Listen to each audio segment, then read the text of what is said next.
As-Sunnah Foundation.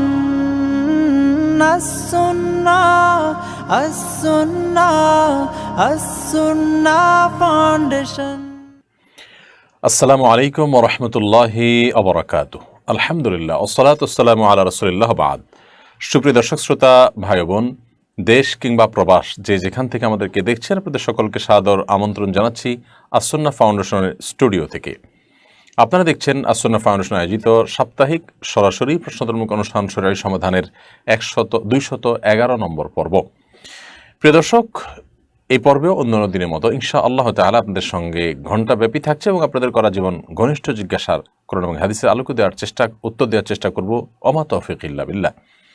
প্রিয় দর্শক, আপনার যে কোনো জীবন ঘনিষ্ঠ জিজ্ঞাসা এই পোস্টের মন্তব্যের ঘরে বাংলায় পরিষ্কার করে সংক্ষেপে লিখুন। আমরা আপনার প্রশ্ন উত্তর দেওয়ার চেষ্টা করব আপ্রাণভাবে ইনশাআল্লাহ তাআলা। আপনারা এই লাইভ অনুষ্ঠানটি দেখছেন আমাদের ভেরিফাইড ফেসবুক পেজে, আস-সুন্নাহ ফাউন্ডেশন ভেরিফাইড ফেসবুক পেজে, এবং আমাদের ভেরিফাইড ইউটিউব চ্যানেল সহ অন্যান্য পেজ ও চ্যানেলসমূহে একযোগে। প্রিয় দর্শক, আপনারা যে কোনো পেজে চ্যানেলে যেখানে আপনারা লাইভটি দেখতে পাচ্ছেন সেখানে প্রশ্ন করলে ইনশাআল্লাহ বিদিনিল্লাহ আমরা আপনাদের প্রশ্নগুলো কালেক্ট করে উত্তর দেওয়ার আপ্রাণ চেষ্টা অব্যাহত রাখবো। যাদের প্রশ্ন আমরা উত্তর দিতে আজকে অপারগ হব সময় স্বল্পতার কারণে, ইনশাআল্লাহ অফিস টাইমে তাদেরকে রিপ্লাইয়ের মাধ্যমে যথাসম্ভব উত্তর দেওয়ার চেষ্টা করা হবে ইনশাআল্লাহ তাআলা। জ্ঞানের অনুষ্ঠানটি অন্যান্য মানুষের জানবার সুবিধার্থে শেয়ার করতে আমরা না ভুলি এবং অন্যদেরকেও আমরা দ্বীনি জ্ঞান আহরণ করার সুযোগ করে দেই। আল্লাহ তাআলা আমাদের সকলকে সে তৌফিক দান করুন। চলুন তাহলে আর বিলম্ব না করে আমরা প্রশ্নোত্তরের আলোকিত ভুবনে প্রবেশ করি।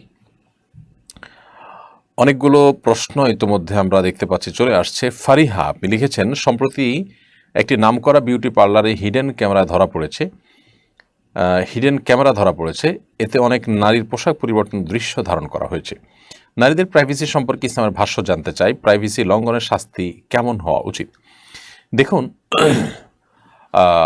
মানুষের প্রাইভেসি লঙ্ঘন করা ইসলামের শরিয়াত দৃষ্টিকোণ থেকে সবচেয়ে ভয়াবহ অপরাধগুলোর মধ্যে থেকে একটি, কবিরা গুনাহ এবং মহাপাপ, এবং এটার শাস্তিও অত্যন্ত কঠোর। নবী করিম সাল্লাল্লাহু আলাইহি ওয়াসাল্লামের একটা হাদিস আমরা এই প্রসঙ্গে জানতে পারি যে কেউ যদি কারোর বাসায় উকি দেয় এবং অনুমতি ছাড়া কারোর বাসার ভেতরে দেখার চেষ্টা করে, নবী সাল্লাল্লাহু আলাইহি ওয়াসাল্লাম পরিষ্কার ভাষায় বলেছেন তার চোখগুলো উপড়ে দেওয়া উচিত বা তার চোখে আঘাত করা উচিত। এখানে নবী সাল্লাল্লাহু আলাইহি ওয়াসাল্লাম আইন হাতে তুলে নিয়ে যে কাউকে এভাবে দায়ী করে তার চোখ তুলে নিতে বা তার চোখে খোঁচা মারতে নবী সাল্লাল্লাহু আলাইহি ওয়াসাল্লাম বলেননি। মূলত তিনি বোঝাতে চেয়েছেন কাজটা এরকম অপরাধ যে এর কারণে তার চোখে খোঁচা মারা উচিত, তার চোখে গুঁতা মারা উচিত, এরকম একটা অপরাধ তিনি করেছেন যে অপরাধের শাস্তি এমন হওয়া উচিত, অর্থাৎ অপরাধটা খুবই ভয়াবহ এবং এটা যেন কেউ না করে। আপনারা জানেন যে কোরআনে কারিমে আল্লাহ রাব্বুল আলামিন পরিষ্কার ভাষায় নির্দেশ করেছেন যে তোমরা যখন কারোর বাসা বাড়িতে, কারো অফিসে, কারো কোথাও তোমরা প্রবেশ করতে যাবে তখন তোমরা তাদের কাছ থেকে অনুমতি প্রার্থনা করবে। যদি তোমাদেরকে অনুমতি দেয়া হয় তাহলে প্রবেশ করবে, আর যদি অনুমতি না দেয়া হয়, কেউ কোনো সাড়া শব্দ না করে, হয়তো দরজা খোলাই আছে, তো চাইলেও ঢুকতে পারো কিন্তু কেউ কোনো সাড়া শব্দ করছে না, তখন ফারজিউ, আল্লাহ তাআলা নির্দেশ করেছেন তাহলে তোমরা ফিরে যাও, এবং এই ফিরে যাওয়াটা তোমাদের জন্য অধিকতর কল্যাণকর। এই আয়াত এবং হাদিস থেকে দিনের আলো মতো পরিষ্কার হয়ে যায় যে মানুষের প্রাইভেসিকে ইসলাম কিভাবে দেখে। সেখানে হিডেন ক্যামেরা লাগিয়ে মানুষের এই প্রাইভেসি নষ্ট করা এবং গোপনে ভিডিও ধারণ করা এটা অত্যন্ত জঘন্য অপরাধ। আমাদের সমাজে আজকাল এ ধরনের অনেক বড় বড় অপরাধ আছে যে অপরাধগুলোকে আমরা অপরাধ মনেই করি না। অনেক ক্ষেত্রে আমরা এগুলোকে জাস্ট মজার ছলে নেই। হ্যাঁ, কিছু কিছু ক্ষেত্রে বন্ধুবান্ধব লেভেলে যেটা প্রাইভেসি লঙ্ঘনের পর্যায়ে না যায়, জাস্ট রসিকতার লেভেলে থাকে, সেটা হতে পারে। কিন্তু এই যে বিউটি পার্লারে মেয়েদের পোশাক পরিবর্তনের দৃশ্য হিডেন ক্যামেরা ধারণ করা, হোটেলে বিভিন্ন রকমের হিডেন ক্যামেরা রেখে সেটা দিয়ে ধারণ করা, অথবা এক বাড়ি থেকে অন্য বাড়ির পুরুষ মহিলা অন্য মানুষদের প্রাইভেসি বিভিন্ন যন্ত্র দিয়ে দেখা বা সেগুলো ধারণ করা, এগুলো ইসলামী শরিয়াত দৃষ্টিকোণ থেকে কবিরা গুনাহসমূহের মধ্য থেকে একটি। এটার কারণে ইসলামী বিচার ব্যবস্থা থাকলে সেই ব্যক্তির চোখ থাকার কথা না, অর্থাৎ তার চোখ স্বাভাবিক থাকার কথা না। বিধায় এ ধরনের অপরাধের সাথে যারা জড়িত তাদেরকে দৃষ্টান্তমূলক শাস্তি দেওয়া উচিত। মুশকিল আমাদের আইনের ফাঁক ফোকরের কারণে, অথবা আপনার অনেক সময় দেখা যায় যে আপনার মানুষের কোনো প্রভাব প্রতিপত্তির জোরে অন্যায় করে মানুষ পার পেয়ে যায়, দৃষ্টান্তমূলক শাস্তি খুব কমই হয়। আইনের শাসন প্রতিষ্ঠা করার আগ পর্যন্ত আমরা কখনো একটা সভ্য সমাজ গড়েছি সেটি বলার সুযোগ থাকবে না। আল্লাহ তাআলা আমাদেরকে তৌফিক দান করুন। শাহাদাত হোসেন আপনি লিখেছেন, ট্রান্সজেন্ডার আন্দোলনকারীদের একজন সংসদের ট্রান্সজেন্ডারদের জন্য সংরক্ষিত আসন দাবি করেছেন। এ সম্পর্কে আপনার মন্তব্য জানতে চাই। আমরা পুরুষেই শুরুতেই বলে রাখতে চাই যে ট্রান্সজেন্ডার আর হিজড়া এক নয়। তৃতীয় লিঙ্গের মানুষ যাদেরকে হিজড়া বলা হয়ে থাকে, ট্রান্সজেন্ডার আন্দোলনকারীরা বলতে চায় যে তাদেরকে তারা হিজড়া বলে। মেডিকেল টেস্টে এরা শতকরা একজনও হিজড়া বলে প্রমাণিত হয় বলে আমার মনে হয় না। এটা নিয়ে আমার যথেষ্ট ঘাটাঘাটি এবং পড়াশোনা করা আছে এবং যথেষ্ট এটা নিয়ে আমার জানাশোনা করার চেষ্টা ছিল। আলহামদুলিল্লাহ, সেই আলোকে আমি বলতে পারি যে সমকামিতাকে প্রমোট করবার জন্য আমাদের সমাজে এই ট্রান্সজেন্ডারটাকে চাপিয়ে দেওয়ার এবং এটাকে প্রতিষ্ঠিত করবার অপচেষ্টা চালানো হচ্ছে। গোটা পৃথিবীতে এই আন্দোলন চলছে। সমকামিতা যখন গেলানো যাচ্ছে না তখন এই ছলছাতুর আশ্রয় তারা নিয়েছে এবং এটার কারণে প্রকৃত হিজড়া যারা তারা নিগৃহীত ঠিকই থেকে যাচ্ছে। আমার কথা হলো যে ট্রান্সজেন্ডার আর হিজড়া যদি একই হয়ে থাকে, কেউ যদি দাবি করে, তাহলে সেক্ষেত্রে মেডিকেল টেস্ট করতে আপত্তি কেন? তারা আপত্তি করে এবং ইতোমধ্যে মানবাধিকার কমিশনের চেয়ারম্যানকে দিয়ে সমাজ কল্যাণ মন্ত্রণালয়ের সচিবের কাছে চিঠি পাঠানো হয়েছে যাতে মেডিকেল টেস্ট বন্ধ করা হয়। কেন? অতএব মেডিকেল টেস্টের মাধ্যমে যদি কেউ হিজড়া প্রমাণিত হয়, তাকে আপনি নাম কি দিবেন তাতে আমার আপত্তি নাই। এই শর্ত যদি বাস্তবায়ন করা হয় এবং এই শর্তের ভিত্তিতে যদি এদের নিয়ে কথা বলা হয়, তাহলে কোনো আপত্তির জায়গা থাকার কথা নয়। কিন্তু সেটা কোনোদিনই সম্ভব হবে না, কারণ এরা মেডিকেল টেস্টের ঘোরতর বিরোধী এবং মূলত সমকামীরা এই নামের আড়ালে তারা তাদের সমকামকে চালাতে চায়। তো এরা প্রোঅ্যাক্টিভ হয়ে কাজ করছে এবং তাদেরকে সমর্থন দিতে হবে।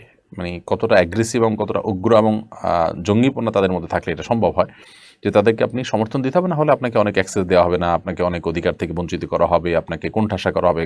তো অধিকার আপনি আপনার ধর্মীয় বিশ্বাস থেকে, আপনার রুচির জায়গা থেকে আপনার একটা বিষয়ের বিরোধিতা করবেন, সেই বিরোধিতা করার সুযোগ পর্যন্ত তাদের কাছে নাই। তো এই জন্য এরা প্রোঅ্যাক্টিভ হয়ে লাগছে। সংসদে সংরক্ষিত আসন তো পরের কথা, এদের কর্মকাণ্ড দেশে আইন করে নিষিদ্ধ করা উচিত। তাদের সুরক্ষা আইনের যে খসড়া সমাজ কল্যাণ মন্ত্রণালয়ে প্রস্তুত হয়েছে সেটি কোনোভাবে বাস্তবায়ন করতে দেওয়া উচিত হবে না। দেশের প্রত্যেকটা অভিভাবক, সচেতন অভিভাবক, তাদের সন্তানদেরকে বাঁচাবার জন্য সমকামিতা থেকে এগুলোর বিরুদ্ধে দাঁড়াতে হবে ইনশাআল্লাহ তাআলা। তাহলে সেক্ষেত্রে আমরা বাঁচতে পারবো, আর না হলে গোটা সমাজ ধ্বংসের তার প্রান্তে চলে যাবে। বিধায় প্রত্যেকটা মানুষকে সচেতন হতে হবে এবং বুঝতে হবে কেন এই কার্যক্রম পরিচালনা করা হচ্ছে বিভিন্নভাবে এবং খুব প্রোঅ্যাক্টিভলি বিভিন্ন জায়গাতে ঢুকিয়ে দেওয়া হচ্ছে। কেন? হিজড়া থাকলে সমস্যা কোথায়? হিজড়ার শব্দটা যদি আপত্তি থাকে তাহলে তৃতীয় লিঙ্গ বলা হোক, থার্ড জেন্ডার হোক, তার তো কোনো সমস্যা নেই। ট্রান্সজেন্ডার কেন আনতে হবে? ট্রান্সজেন্ডার আর হিজড়া এক নয়। ট্রান্সজেন্ডার হলো একটা আস্ত পুরুষ নারী হওয়া, একটা নারী পুরুষ হওয়া। এভাবে নারী পুরুষের মধ্যে একে অন্যের ভিতরে প্রবেশ করা, নারীদের মধ্যে পুরুষ, পুরুষদের মধ্যে নারীরা প্রবেশ করার যে একটা অস্থিরতা সেটা তৈরি করবে। এবং ইতিমধ্যে স্কটল্যান্ডের, যদি আমি ভুল না করে থাকি, স্কটল্যান্ডেরই প্রেসিডেন্ট ইতিমধ্যে পদত্যাগ করতে বাধ্য হয়েছে এরকম একটা জটিলতার কারণে। অতএব সমাজকে অস্থির করে দিবে এগুলো। কোনো অবস্থাভাবেই সমকামিতাকে সমাজে প্রতিষ্ঠিত করবার জন্য এই ছল ছাতুরিগুলোকে আপনার কোনোভাবেই আপনার পাত্তা দেওয়ার কোনো সুযোগ নেই এবং যৌক্তিকভাবে তাদের দাবিগুলোর খণ্ডন করতে হবে। এমনি সোলাইমান ইসলাম আপনি লিখেছেন, হাদিসের দোয়াগুলোতে 1, 3, 4 আলিফ টান থাকলে আর গুন্না থাকলে টান আর গুন্না কি দিতেই হবে? টান আর গুন্না না দিলে কি গুনাহ হবে? দেখুন, দোয়াতে মিনিমাম 1 আলিফ টান না দিলে যেখানে অর্থ পরিবর্তন হবে সেখানে সেইটুকু লক্ষ্য করতে হবে। এছাড়া 3, 4 আলিফ টান হুবহু 3 বা 4 আলিফই হতে হবে, ব্যাপারটা এরকম না। এরকম না হলে কোনো অসুবিধা নেই। বিশেষ করে মদ, গুন্না এবং তাজউইদের বিষয়টা কোরআন কারীমের উপরে লক্ষ্য রাখতে হবে। হাদিসের যদি মূল পাঠ হয়, হাদিসের ভাষ্য হয়, নর্মাল আরবি ইবারত হয়, তাহলে সেক্ষেত্রে সেখানে যেটুকু টান না দিলে অর্থের মধ্যে বিকৃতি হতে পারে, সেখানে শুধুমাত্র সেটুকু। এটা সাধারণত 1 আলিফ টানের জায়গায় যদি 1 আলিফও না দেন তাহলে সেক্ষেত্রে কোনো কোনো ক্ষেত্রে এ ধরনের হয়। অথবা যেখানে টান নাই 1 আলিফে, সেখানে আপনি 1 আলিফ টানলেন, সেক্ষেত্রে বিকৃতির আশঙ্কা তৈরি হয়। আদারওয়াইজ আপনার বিকৃতির আশঙ্কা খুবই কম থাকে। অতএব হাদিসের মূল পাঠকে তাজউইদের সাথে বরং না পড়ার জন্য আর ওলামা কেরাম বলে থাকেন, কারণ কোরআনের সাথে হাদিসের একটা পার্থক্য এটা যে হাদিস কোরআন কারীমের আয়াতগুলো তাজউইদের সাথে হবে। হাদিস বা অন্য সাধারণ আরবি বক্তব্যগুলো নর্মালি আপনি বলে যাবেন, সেখানে তাজউইদ, 3 আলিফ 4 আলিফ, গুন্না এগুলো লক্ষ্য করার কোনো প্রয়োজন নেই। দোয়ার ক্ষেত্রে একই কথা প্রযোজ্য, তবে অর্থ বিকৃতি হতে পারে এরকম যেন কিছু না থাকে সেটা লক্ষ্য রাখা উচিত। সেটা একেবারে বেসিক জিনিসগুলো আর কি। একটা ভাষার যে নর্মাল উচ্চারণ সেটা যদি ঠিক না থাকে তখন যা এই আশঙ্কা তৈরি হয়। সুমাইয়া নওরিন লিখেছেন, আমার সন্তান জন্মের 15তম দিনে মারা যায়, আমি 7ম দিনে আকিকা দিতে পারিনি, এখন কি আমার মৃত সন্তানের জন্য আকিকা দিতে হবে? সমাধান দিলে আমি ব্যবস্থা নিব। বোন সুমাইয়া, আপনার সন্তান যেহেতু মারা গেছে, এখন আর তার আকিকা আপনার দিতে হবে না। তবে 15তম দিনে মারা গেছে মানে হলো 7ম দিনে আপনার আকিকা দেওয়া উচিত ছিল, না হলে 14তম দিনে আকিকা দেওয়া উচিত ছিল। যেহেতু আপনি দেন নাই এবং ইতিমধ্যে মিস হয়ে গেছে, এর কারণে আর আলাদা আপনার কোনো পেরেশানি নিতে হবে না। হোসাইন আরাফ আপনি লিখেছেন, সূরা ওয়াকিয়া পড়লে কি রিজিক বাড়ে? ভাই হোসেন আরাফ, বাইহাকির একটি বর্ণনা আছে, যে বর্ণনা থেকে আমরা জানি যে সূরায়ে ওয়াকিয়া যদি সন্ধ্যার পরে কেউ তেলাওয়াত করে তাহলে তার রিজিক বাড়ে। তবে এই বর্ণনাটার শুদ্ধাশুদ্ধ নিয়ে মুহাদ্দিসের মধ্যে মত পার্থক্য আছে। অনেক মুহাদ্দিসগণ এটাকে দঈফ সূত্রে বর্ণিত বলেছেন, যদিও ফজিলতের ক্ষেত্রে শর্ত সাপেক্ষে জয়ীফ হাদিস গ্রহণযোগ্য হয়। বাট বিশুদ্ধ বা সহি কোনো হাদিস দ্বারা এটা প্রমাণিত নয় যে সূরা ওয়াকিয়া মাগরিবের পরে পড়লে রিজিক বা মানুষের উপার্জনের মধ্যে বরকত হয়। আমির হামজা এআইডি থেকে আপনি লিখেছেন, আমি সৌদিতে লন্ড্রির কাজ করি, মাঝে মধ্যে কাপড়ের ভিতরে টাকা পাওয়া যায়, এই টাকা কি আমি খরচ করতে পারবো? অবশ্যই আপনি খরচ করতে পারবেন না। সৌদিতে কেন, আমাদের দেশে বা পৃথিবীর অন্যান্য জায়গাতেও যারা এই ধরনের কাজ করে থাকেন তারা অনেকেই এরকম টাকা পেয়ে থাকেন।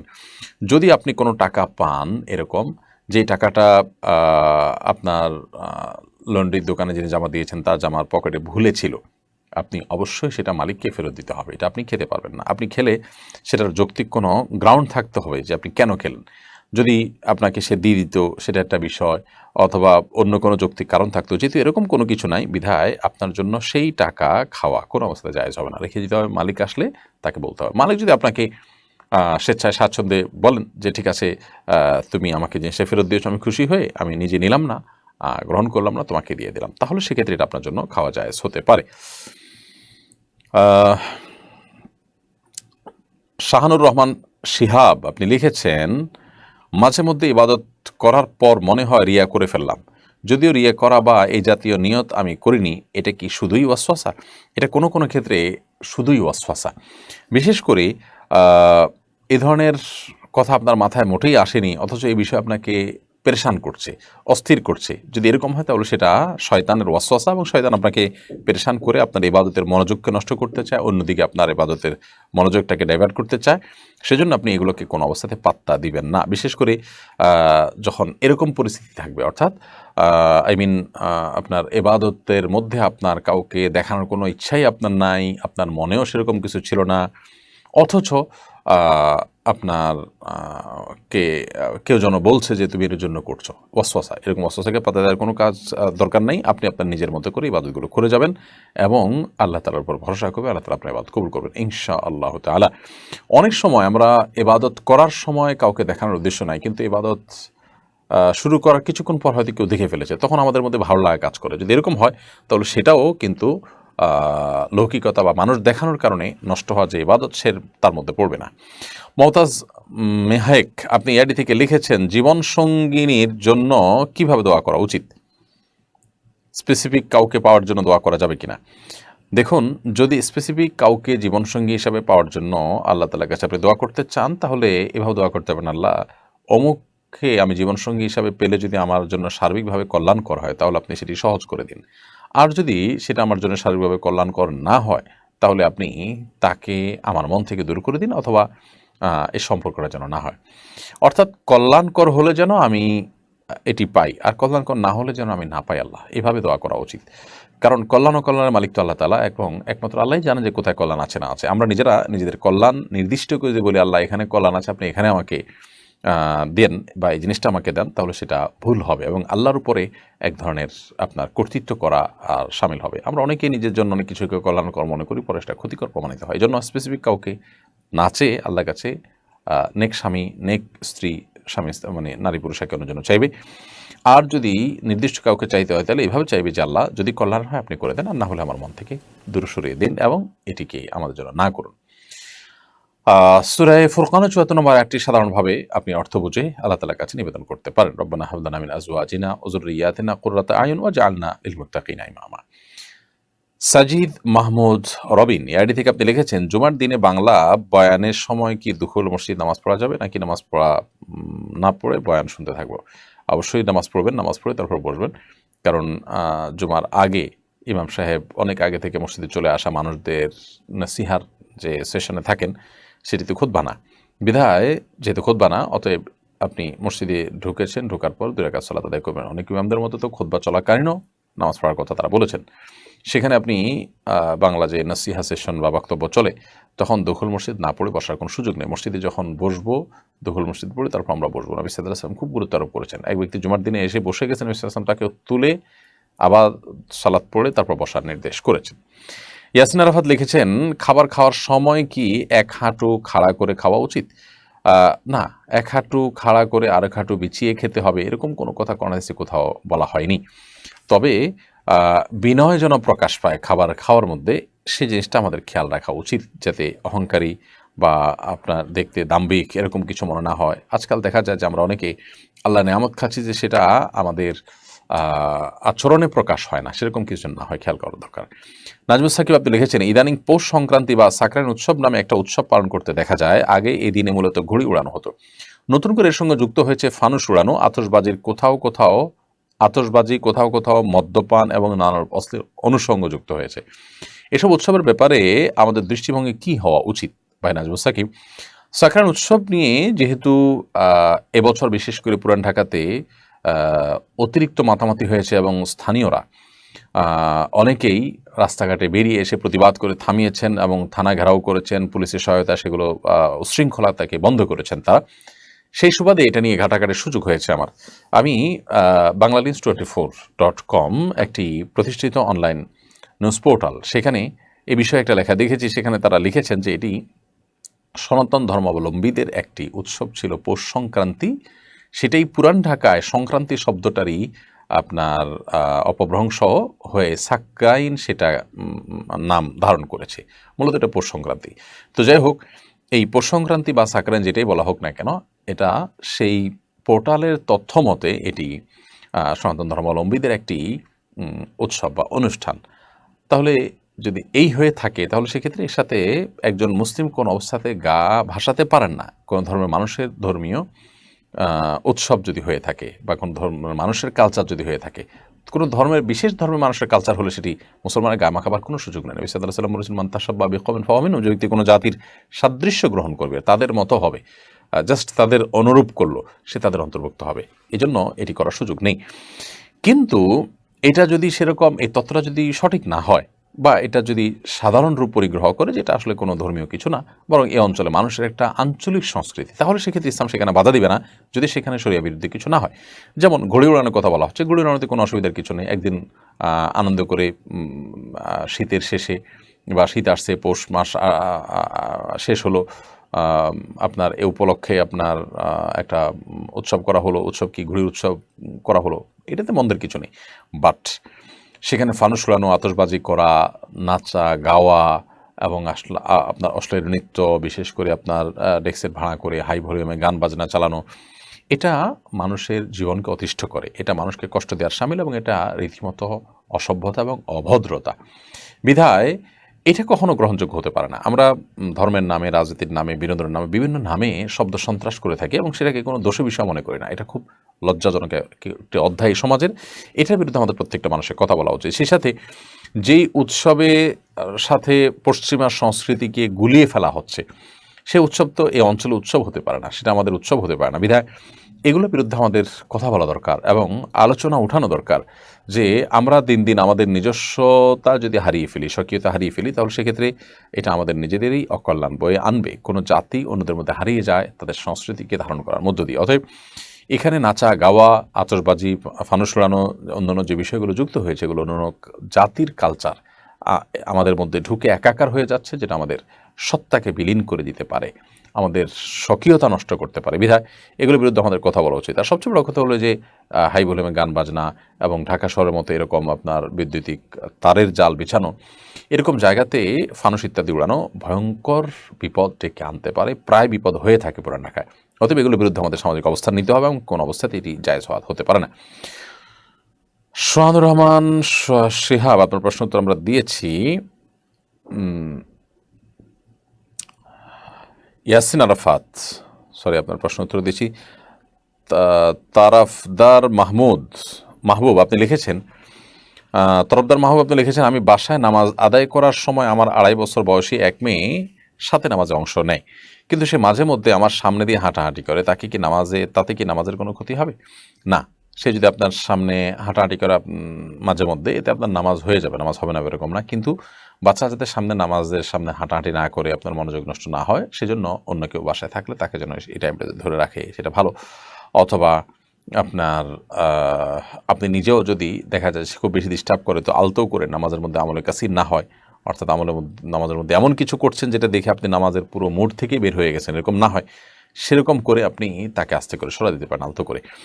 আর যদি সে আপনার সাথে নামাজে দাঁড়ায়, অতএব সে নামাজ পড়বে সেটা আপনি ধরে নিয়েছেন, কিন্তু নামাজ না পড়ে সে মাঝে হাঁটাহাঁটি করছে, এতে আপনার নামাজের ক্ষতি হবে না ইনশাআল্লাহ তাআলা। বিশেষ করে শেখার উদ্দেশ্যে তাকে সাথে নামাজ পড়াটা দর্শনীয় নয়। এমডি আব্দুল্লাহ আপনি লিখেছেন, বোবা মানুষেরা কিভাবে নামাজ পড়বে, তারা তো কিরাত পাঠ করতে পারে না। আল্লাহ রাব্বুল আলামিন যার যতটুকু সাধ্য আছে তাকে ততটুকু নির্দেশ করেন, লা ইউকাল্লিফুল্লাহু নাফসান ইল্লা উসআহা। আল্লাহ তাআলা কোনো ব্যক্তিকে তার সাধ্যের বাইরে কোনো কিছু করার আদেশ দেন না। বোবা মানুষরা কেরাত উচ্চারণ করতে পারে না, অতএব তাদের জন্য কেরাত পাঠ করতে হবে না। তারা যদি মনে মনে পাঠ করতে পারে, তারা যদি শুনতে পায়, শুনে মুখস্থ করে মনে মনে পাঠ করতে পারে, সেটা করবে। আর যদি সেটা না পারে, তাহলে সেক্ষেত্রে তারা রুকু সেজদা অন্যান্য যা যা তাদের করার আছে সেগুলো তারা করবে।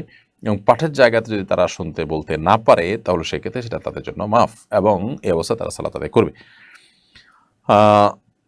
শামা রহমান আপনি লিখেছেন, গত মাসে আমার ছোট বোন মারা গেছে, আমি আমার বোনের জন্য কিভাবে দোয়া করব? আমি এমন কিছু করতে চাই যা আখিরাতে ওর ভালো হয় যাতে। আপনার বোনের জন্য সবচেয়ে বেশি আপনার যেটি করতে হবে তা হলো কায়মনোবাক্যে দোয়া করতে হবে, চোখের পানি ফেলে আল্লাহ সুবহানাহু ওয়া তাআলার কাছে দোয়া করতে হবে এবং কান্নাকাটি করতে হবে, তার জন্য ইস্তিগফার করতে হবে, তার জন্য ক্ষমা প্রার্থনা করতে হবে। এই কাজটা করবেন সবচেয়ে বেশি এবং সবচেয়ে জোরালোভাবে। এর পাশাপাশি আপনি আপনার বোনের তরফ থেকে সাদাকা করবেন। দ্বিতীয়ত সবচেয়ে বেশি করার চেষ্টা করবেন সাদাকা সাধ্য অনুযায়ী, যতটুকু পারেন আল্লাহ যতটুকু তৌফিক দিয়েছেন ততটুকু আপনি দান সাদাকা তার পক্ষ থেকে করবেন ইনশাআল্লাহ তাআলা। এর বাইরে মৃত ব্যক্তির জন্য আরও যে সমস্ত করণীয়গুলো আছে সেগুলো আপনি উমরা, হজ ইত্যাদি ইত্যাদি আপনি করতে পারেন, গরিব মানুষকে খাবার দান ইত্যাদি করতে পারেন। বাকি দোয়া এবং সাদাকা এই দুটি কথাই হাদিসে সবচেয়ে বেশি আসছে, সেগুলো করবেন আপনার বোনের তরফ থেকে। আল্লাহ তাআলা আপনার বোনের প্রতি রহম করে আমরা দোয়া করি। মোহাম্মদ মাহদি হাসান আকন্দ লিখেছেন, বুফে খাওয়ার হুকুম কি জানিয়ে বাজিত করবেন আশা করছি। মৌলিকভাবে এটা হারাম কিছু না যে একটা বুফে খাবার আছে, সেখানে কি পরিমাণ খাওয়া হবে সেটা অবশ্য অজানা থাকে। আপনার মানুষ কি পরিমাণ খাবার খাবে সেটা কেউ জানে না। 2,000, 2,500, 3,000 টাকা পেট চুক্তিতে যত আইটেম আছে সবগুলো খেয়ে থাকে মানুষ। তো যেহেতু কতটুকু খাবে সে এটা অজানা, সাধারণত অজানা থাকলে বিক্রিত কোনো পণ্য অথবা মূল্য অজানা থাকলে সেটা সে দৃষ্টিকোণ থেকে বৈধ কোনো চুক্তি হয় না। কিন্তু পরবর্তীতে এই অজানা থাকার কারণে মতপার্থক্যের যে পথ সেটা যদি রুদ্ধ হয়ে যায়, অর্থাৎ বিষয় যদি ফিক্সড হয়ে যায়, যেমন রিক্সা ভাড়া আপনি ঠিক করা ছাড়া উঠলেন, কিন্তু যেখানে গেছেন সেখানে 20 টাকা ভাড়া দিয়েছেন এবং রিক্সাওয়ালাও মেনে নিয়েছে, এরকম যদি হয় তাহলে সেক্ষেত্রে অজানা হওয়ার কারণে আপনাদের এই চুক্তিটা ঠিক ছিল না, বাট দুজন মেনে নেওয়ার ফলে বা কোনো প্রকার আপত্তি না থাকার কারণে সেটা কিন্তু বৈধ হয়ে যায় বা সেটা আর অসুবিধা থাকে না। তো বুফে খাওয়াটা প্রথমত এখানে কি পরিমাণ খাবে না খাবে এটা আপনার অজানা থাকে, কিন্তু এটা নিয়ে যেহেতু দুই কথা হয় না এবং যতটুকু খেতে পারে মালিকপক্ষ সেটা মেনে নেয়, আর যিনি খাচ্ছেন তিনি কম খেতে পারলেও তার টাকা ফেরতের কোনো আবদার থাকে না ইত্যাদি, এই সমস্ত কারণে এটা বৈধ মৌলিকভাবে। তবে এখানে খেতে গিয়ে যদি খাবারের অপচয় কেউ করে সেটা হারাম, সেটা গুনাহ। সেটার সাথে অবশ্য শুধু বুফের সম্পর্কে আছে তা নয়, বরং আপনার বুফের বাইরেও যদি কেউ খেতে গিয়ে খানা নষ্ট করে সেটা হারাম হবে। তবে বুফের সচরাচর অনেক বেশি খাবার নষ্ট করা হয়। তাছাড়া ইমানদারের যে চেতনা, ইমানদারের যে বিশ্বাসের জায়গা, দুনিয়াতে আমরা এসেছি এটা আমাদের ভোগের জায়গা না, এখানে আমরা ভোগ করতে পারি কিন্তু ভোগ করাটা জীবনের মূল উদ্দেশ্য না এবং খেয়ে পরে বেঁচে থাকা উদ্দেশ্য। সেখানে বুফে যদি আমরা খাই শখ করে হারাম হবে না, বাট এরকম ভোগ বিলাসের মধ্যে ডুবে থাকা, বিশেষ করে সর্বদা অনেক মানুষ আছে যে এটা জীবনের লক্ষ্য উদ্দেশ্য তাদের, সেটা অনুচিত লেভেলের কাজের কারণে হারাম হবে না। হারাম হবে তখন যখন আপনি প্রচুর পরিমাণ খাবার নিয়ে সেগুলো নষ্ট করে ফেলেছেন, তখন সেটা গুনাহ হবে, হারাম হবে। বুফে সাধারণত এই জিনিসটা অনেক বেশি হয়, বিদায় সেটা যদি হয় তাহলে এটা জায়েজ হবে না। মানিক আপনি লিখেছেন, পঞ্চগড়ে এবারও হতে যাচ্ছে কাদিয়ানী সম্প্রদায়ের বার্ষিক জলসা। বিগত বছরে এ নিয়ে মুসলিমদের সঙ্গে রক্তক্ষয়ী সংঘর্ষ হয়েছে। কাদিয়ানীদের সম্পর্কে ইসলামের বিধান জানতে চাই। কাদিয়ানীরা অমুসলিম এবং কাদিয়ানীদের অমুসলিম হওয়ার বিষয়টি সারা বিশ্বের ওলামা একরামের ঐক্যমত রয়েছে, অর্থাৎ তাদের অমুসলিম হওয়ার পরে কোনো দ্বিমত নাই আরব অনারব সব দেশে।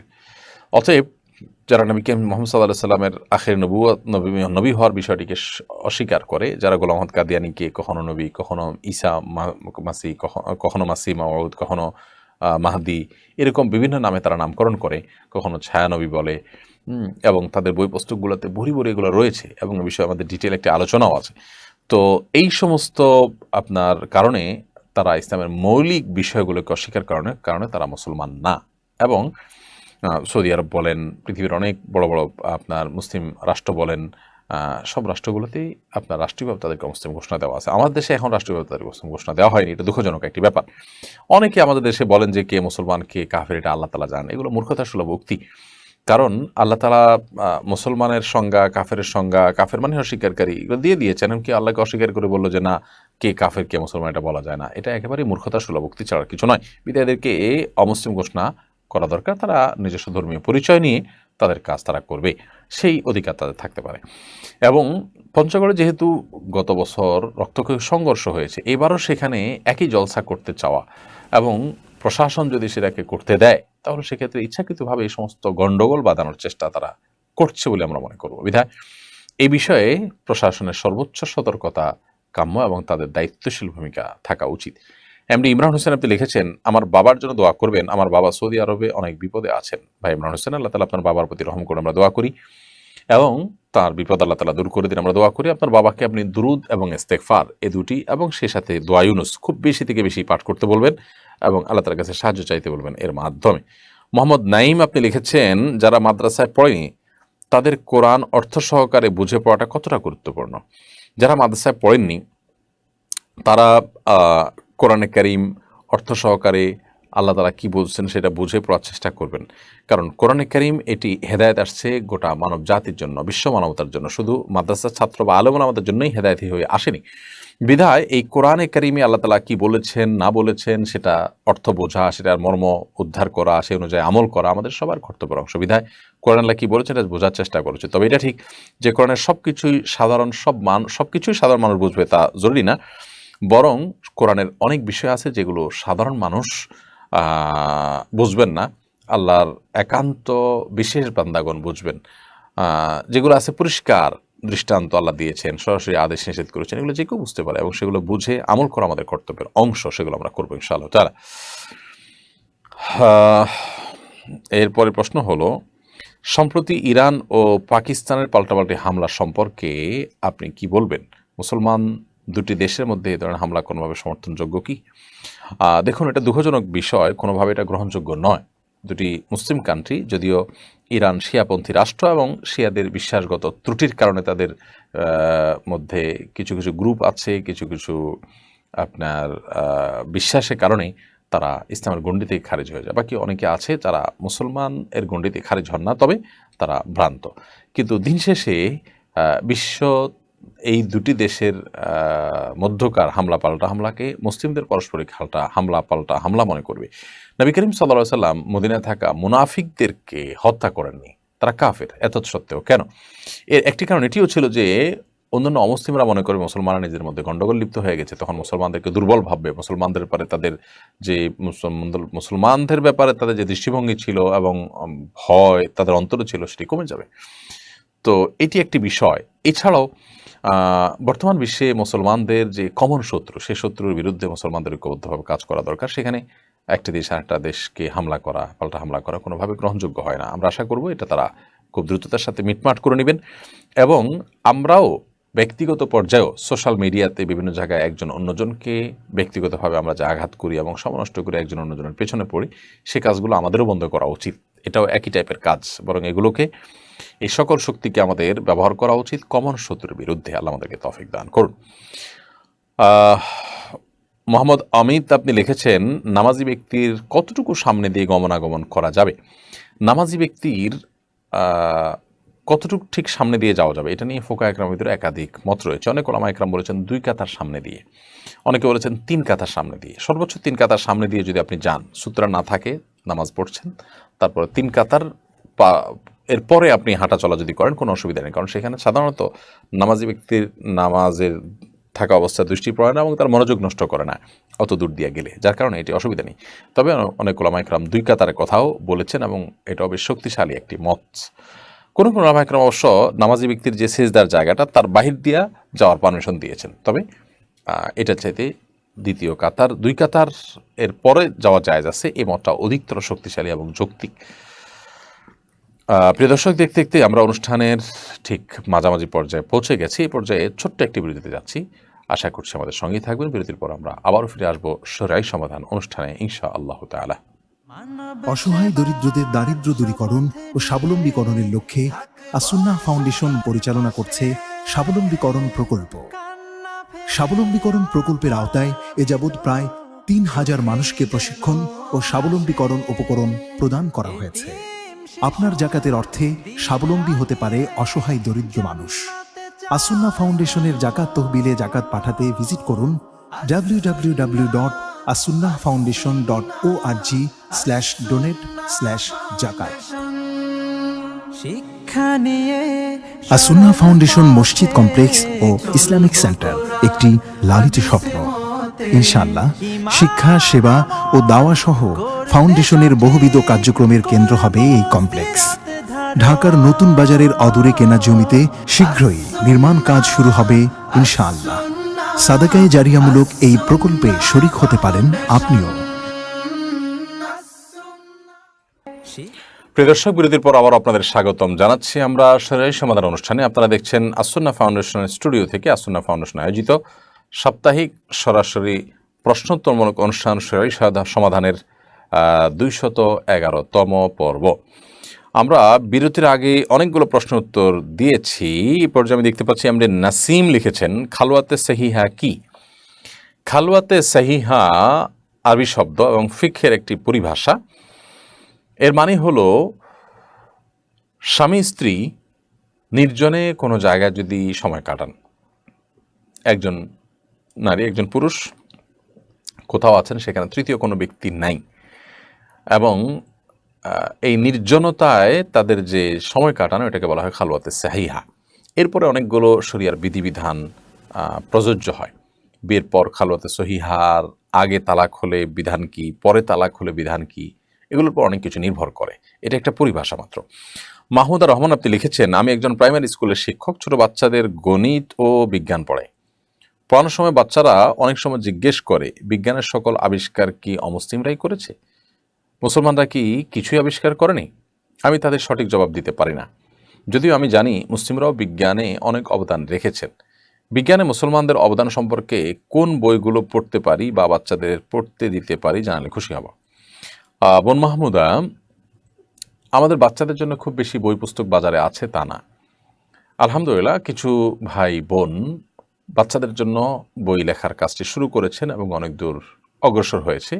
আজকাল বিভিন্ন রকমের বই পুস্তক বাচ্চাদের জন্য পাওয়া যায় না। বিশেষ করে মুসলিম বিজ্ঞানীদের অবদান বিজ্ঞানের জন্য, তথ্য প্রযুক্তিতে মুসলমানদের অবদান, সেগুলো নিয়ে বাচ্চাদের জন্য খুব বেশি বই আছে বলে আমার জানা নেই। তবে সালাউদ্দিন জাহাঙ্গীর নামে একজন লেখক আছেন, তিনি বাচ্চাদের জন্য এই ধরনের বই লিখেছেন আমার যতটুকু মনে পড়ে। কিছুদিন আগে তিনি আমাদের অফিসে এসেছেন এবং এরকম তার লেখা কয়েকটা বাচ্চাদের জন্য বেশ ছোট ছোট বই দিয়েছেন, সুন্দর দেখতে। বইগুলো যদিও ডিটেল পড়ে দেখা হয়নি আমার, কিন্তু বইগুলোর বিষয়বস্তু অনেকটা এরকমই, অর্থাৎ বিজ্ঞানে মুসলমানদের অবদান কি এটা বাচ্চাদের উপযোগী করে তারা লিখেছেন। তো এই বইগুলো আমার মনে হয় আপনার বাচ্চাদের চাহিদা বা প্রয়োজন পূরণ করতে পারে, আপনি দেখতে পারেন এবং চেক করতে পারেন। রাকিব হোসেন আপনি লিখেছেন, সালামের পরিবর্তে অনেকে সালামুন আলাইকুম বলে, এটা কতটুকু জায়েজ হবে? সালামের পরিবর্তে সালামুন আলাইকুম যদি বলে তো মূল উদ্দেশ্য তো হাসিল হবে, সালামুন আলাইকুম মানে আপনাদের প্রতি শান্তি বর্ষিত হোক, অসুবিধা নেই এতে। তবে আসসালামু আলাইকুম ওয়া রাহমাতুল্লাহি ওয়া বারাকাতু এভাবে সালাম দিতে পারলে সেটা সবচেয়ে অধিকতর উত্তম। বিলাল খান আপনি ইতালি থেকে লিখেছেন, প্রবাস থেকে ফোনে বিয়ে করার সঠিক পদ্ধতি কি? এক্ষেত্রে কতদিনের মধ্যে স্ত্রীর সাথে দেখা করা আবশ্যক? ভাই বিলাল, ফোনে বিয়ে করার পদ্ধতি সম্পর্কে আমরা বহুবার এর আগে বলেছি। যে সরাসরি প্রস্তাব এবং সম্মতি ফোনের মাধ্যমে না করে আপনি প্রবাসে আছেন, দেশে মেয়ে থাকলে সেখানে আপনি আপনার কোনো বন্ধুবান্ধব, ভাই, ব্রাদার, অন্য কাউকে দায়িত্ব দিবেন যে তুমি আমার পক্ষ থেকে প্রতিনিধি হয়ে তুমি কবুল বলবা অথবা প্রস্তাব দিবা।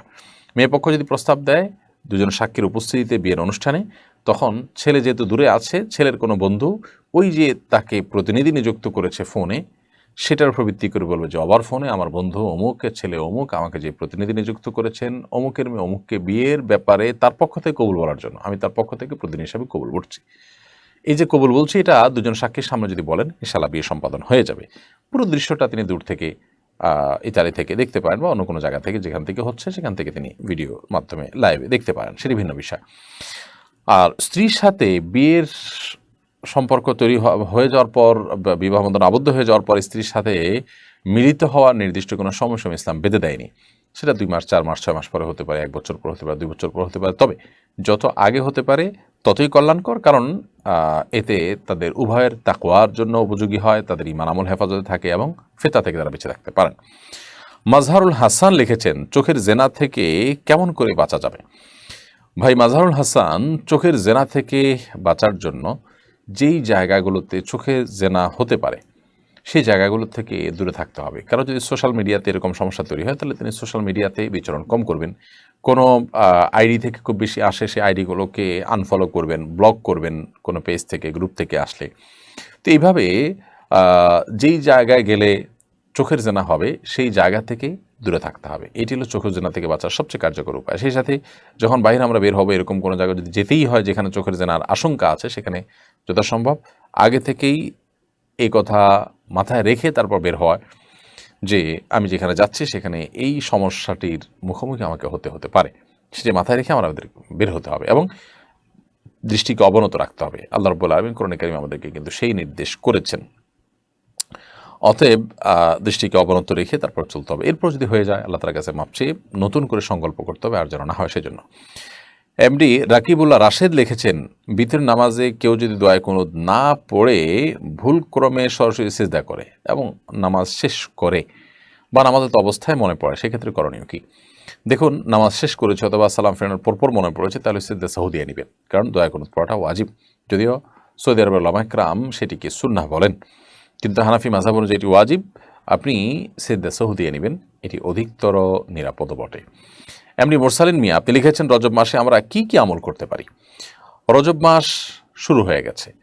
রজব মাস সম্মানিত 4 মাসের একটি। কোরআনে কারিমে আল্লাহ তাআলা সূরা তওবায় 12 মাসের, চন্দ্র বছরের 12 মাসের 4টি মাসকে আল্লাহর কাছে সম্মানিত মাস হিসেবে ঘোষণা করেছেন। নবী সাল্লাল্লাহু আলাইহি ওয়াসাল্লাম সেগুলো ব্যাখ্যা করেছেন যে 3টি ধারাবাহিক, জিলকদ, জিলহজ, মুহররম, আর চতুর্থ মাসটি হলো এই মাসটি, যেটি রজব, অর্থাৎ রমাদানের আগের মাসটি। তো এই মাস শুরু হয়েছে, সম্মানিত মাস শুরু হয়েছে, এই কথা মাথায় থাকা যে এটা সম্মানিত মাস চলছে, এটা হলো এই মাসের একটা গুরুত্বপূর্ণ দিক, যে আমি এ মাসের সম্মানিত যে যাচ্ছে সেটা আমার মাথায় রাখলাম। আওকর জাসাস আহকামুল কোরআনে লিখেছেন যে এই মাসে রুটিন যে আমলগুলো আছে, ফরজ আমলগুলো, 5 ওয়াক্ত নামাজ, অন্যান্য বিষয়গুলো আছে, সেগুলো বিশেষ গুরুত্বের সাথে করলে আল্লাহ তাআলা অন্য মাসে সেগুলো আরও ভালোভাবে করার তৌফিক দিবেন।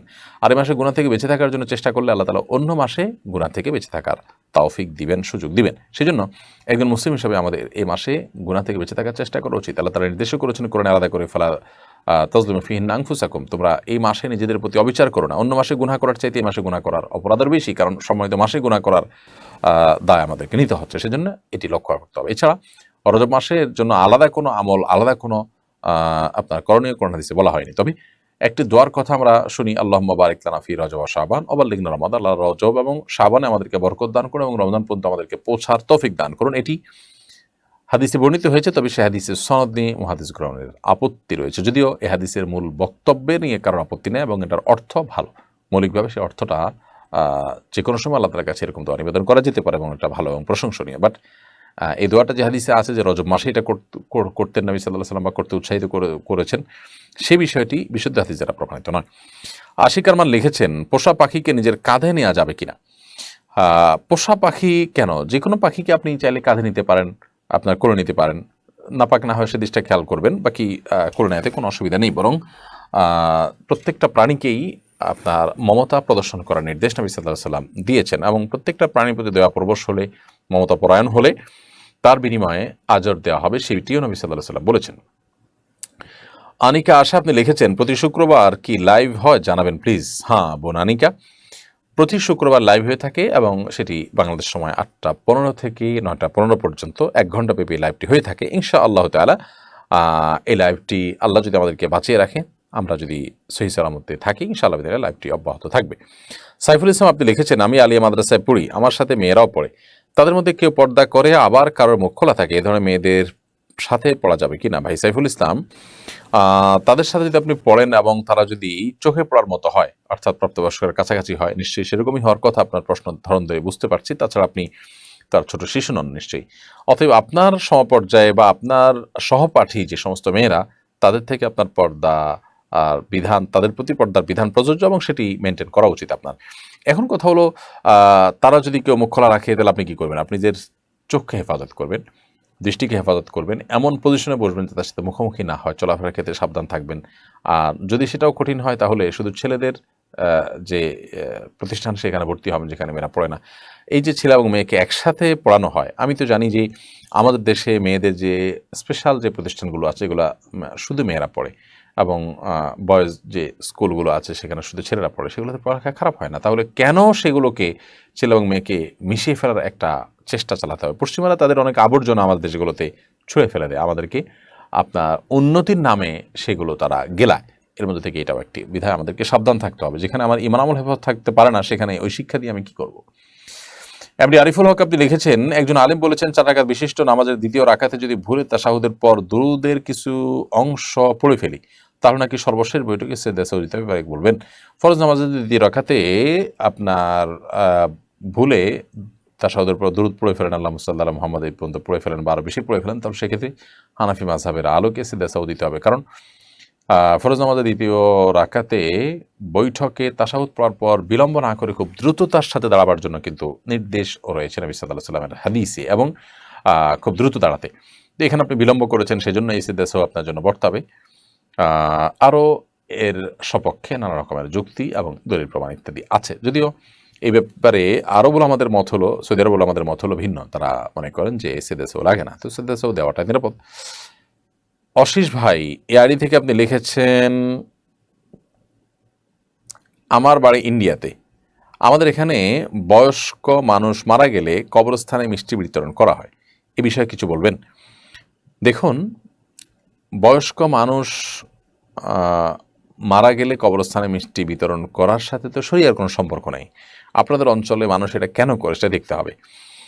যে কোনো মানুষ মারা গেলে সেটা বেদনার সংবাদ, সেটা বয়স্ক হোক আর কম বয়স্ক মানুষ হোক, মানুষ মারা গেলে যিনি মারা গেছেন ওই ব্যক্তির আত্মীয় স্বজন যারা, তাদেরকে এলাকাবাসী এবং অন্যরা খাবার দিবে, এটি শরিয়ার নির্দেশ এবং এটা মানবিক একটি কর্তব্য বটে, কাজও বটে। কারণ যিনি মারা গেলেন তার আত্মীয় স্বজন, তার পরিবারের সদস্যরা, তাদের মন খারাপ থাকে, তাদেরকে অন্যরা খাবার সরবরাহ করার উচিত এই টাইমটাতে। উল্টো বরং তাদের কাছ থেকে মিষ্টি ইত্যাদি খাওয়া এবং সবাই সেটা ভোজন করা, এটা শরিয়ার যে আপনার মেজাজ, শরিয়ার যে নির্দেশনা, তার খেলাফ। এমডি আল মেহদি হাসান আপনি লিখেছেন, রিজিক নিয়ে একজন মুসলিমের চিন্তা কেমন হওয়া উচিত? একজন মুসলিমের চিন্তা হওয়া উচিত যে রিজিকের জিম্মাদারি আল্লাহ তাআলা নিয়েছেন, আমি রিজিকের জন্য চেষ্টা করতে বলা নির্দেশ আমাকে করেছেন চেষ্টা করার জন্য। ফাইদা খুদিয়াতিস সালাহ ফান্তাশিরু ফিল আরদি ওয়াবতাগু মিন ফাদলিল্লাহ। নামাজ শেষ হয়ে গেলে তুমি জমিনে ছড়িয়ে পড়ো এবং আল্লাহর করুণা অর্থাৎ রিজিক যেগুলো ছড়িয়ে ছিটিয়ে আছে সেগুলো আহরণ করো। তো আল্লাহ তাআলা রিজিক আমাকে অন্বেষণ করতে নির্দেশ করেছেন, বসে থাকার সুযোগ না, আমাকে রিজিক অন্বেষণ করতে হবে। আবার এটাও মাথায় রাখতে হবে আমার ভাগ্যে সেটুকুই আসবে যেটুকু আমার ভাগ্যে লিখে রেখেছেন আল্লাহ রাব্বুল আলামিন, আমি সেটুকুই পাবো। বিধায় রিজিক নিয়ে খুব বেশি হাউতাস করা, খুব বেশি পেরেশান হওয়া, খুব বেশি আশাহত হওয়া, এটা কিন্তু উচিত না। এটা যদি কেউ করেন তাহলে সেক্ষেত্রে আল্লাহর প্রতি তার ইমানের দুর্বলতা আছে, তার প্রমাণ হবে। মাহিন ইসলাম লিখেছেন, বৃহস্পতিবার কেউ মারা গেলে তার নাকি কবর আযাব হয় না, কতটুকু সত্য? এটা বৃহস্পতিবারে না, শুক্রবারে মৃত্যুবরণ করলে কবরের আযাব হয় না মর্মে, কবরের ফিতনা থেকে তিনি বেঁচে থাকতে পারেন মর্মে হাদিস রয়েছে। তবে শুক্রবারে মানে বৃহস্পতিবার সন্ধ্যার পর থেকে নিয়ে শুক্রবার সন্ধ্যা পর্যন্ত পুরো সময়টাকেই শুক্রবারের মধ্যে ধরা হবে এবং পুরোটাকেই শুক্রবার গণ্য করা হয়। সেই হিসাবে ঠিক আছে যে বৃহস্পতিবার সন্ধ্যার পরে যদি হয় এটি। আর যদি বৃহস্পতিবার দিনের বেলা কেউ বলে যে মারা গেলে কবর আযাব হয় না ইত্যাদি, তাহলে সেক্ষেত্রে সেটির কোনো ভিত্তি নেই। মোহাম্মদ মনির লিখেছেন, নামাজে মনোযোগ অন্যদিকে চলে যাচ্ছে, করণীয় কি? নামাজে মনোযোগ ধরে রাখার জন্য নামাজের আগে থেকে মনোযোগ নষ্ট হতে পারে সেরকম বিষয়গুলো থেকে নিজেকে বাঁচিয়ে রাখার চেষ্টা করতে হবে আপ্রাণভাবে, যাতে নামাজের মধ্যে অন্য কোনো দিকে আপনার মনোযোগ না যায়, আপ্রাণ চেষ্টা করতে হবে। এবং অন্য কোনো দিকে মনোযোগ যেন না যায় সেজন্য নামাজের মধ্যে কি পড়ছেন সেই সূরা, কেরাত, দোয়া, দুরূদ সেগুলোর অর্থ ভালো করে বুঝে পড়ার চেষ্টা করতে হবে। তাহলে ইনশাআল্লাহ বিদিনিল্লাহ সালাতের মধ্যে মনোযোগ ধরে রাখাটা তুলনামূলকভাবে অনেক সহজ হবে। সেই সাথে যত ধীরস্থিরতার সাথে সালাত আদায় করবেন তত বেশি মনোযোগ ধরে রাখা পসিবিলিটি তৈরি হবে। রুকু, সিজদা প্রত্যেকটা রকম যত আস্তে আস্তে করবেন তত বেশি মনোযোগ ধরে রাখতে পারবেন ইনশাআল্লাহ তাআলা। তাওজুল ইসলাম মুজাহিদ আপনি লিখেছেন, আত্মীয়ের ইনকাম সোর্স হালাল নয়, এটা জানার পরও কি সামাজিকতা রক্ষার খাতিরে তাদের দাওয়াত গ্রহণ করা যায় যাবে কিনা? সামাজিকতা এটা এমন একটা জিনিস যে সামাজিকতা রক্ষা করতে গিয়ে মানুষ নিজের মনের বিরুদ্ধে, নিজের দিনের বিরুদ্ধে অনেক কাজ করেন। তো যে সমাজ আমাকে মন্দ কাজে উৎসাহিত করে বা মন্দ কাজে বাধ্য করে, সে সমাজের প্রতি ধাবিত হওয়া কোনো বুদ্ধিমান মানুষের কাজ নয়, বরং সেই সমাজ থেকে সতর্ক থাকাটা তার কর্তব্য। অতএব সামাজিকতার খাতিরে হলো হারাম ইনকাম আছে এরকম আত্মীয়ের বাড়িতে খাবার দাবার গ্রহণ করা থেকে বিরত থাকতে হবে। বিশেষ করে তার যদি অন্য কোনো উপার্জন না থাকে তখন খাওয়া যাবে না তার ওখানে। আর যদি অন্য উপার্জন থাকে, হালাল হারাম মিশ্র উপার্জন থাকে, তাহলে সেক্ষেত্রে খেতে পারেন, সেক্ষেত্রেও অ্যাভয়েড করতে পারলে ভালো হয়। আর যদি একান্ত অ্যাভয়েড না করতে পারেন তাহলে সেক্ষেত্রে আপনি ছাড় দিতে পারেন যদি তার হালাল হারাম দুরকম উপার্জন থাকে। কাশফিয়া হুমিন হল আপনি লিখেছেন এই আইডি থেকে, কিভাবে সালাতে নিয়মিত হতে পারি? সালাত নিয়মিত পড়া শুরু করে দিবেন, তাহলে সালাতে নিয়মিত হয়ে যাবেন। সালাতে নিয়মিত হতে পারছেন না, আপনার হয়তো শয়তানের প্ররোচনা দ্বারা আপনি প্ররোচিত হয়ে যাচ্ছেন এবং সালাতের প্রতি আগ্রহ ধরে রাখতে পারছেন না। তো এটার মোটিভেশনের জন্য প্রথমত খুব বেশি সালাতের পরে সিরিয়াস যে মানুষগুলো, তাদের সাথে থাকার চেষ্টা করবেন এবং তাদের সাথে তাদের সান্নিধ্য আপনাকে সালাতের প্রতি মনোযোগ দিতে সাহায্য করবে ইনশাআল্লাহ। সেই সাথে সালাতের গুরুত্ব নিয়ে ভালো একাধিক বই পড়ে ফেলুন, যে বইগুলোতে সালাতের গুরুত্ব তুলে ধরা হয়েছে। সালাত নিয়ে আমাদের একাধিক বক্তব্য আছে, সালাতের গুরুত্ব এবং আবশ্যকীয়তা নিয়ে এরকম আরও বিভিন্ন বক্তব্য আছে, সেটা আগাগোড়া একটু শুনে ফেলতে পারেন ইনশাআল্লাহ। এটা আপনার জন্য মোটিভেশনের কাজ দিবে আশা করছি। জানাতুল ফেরদৌস আপনি লিখেছেন, আজানের সময় কি নামাজ পড়া যাবে?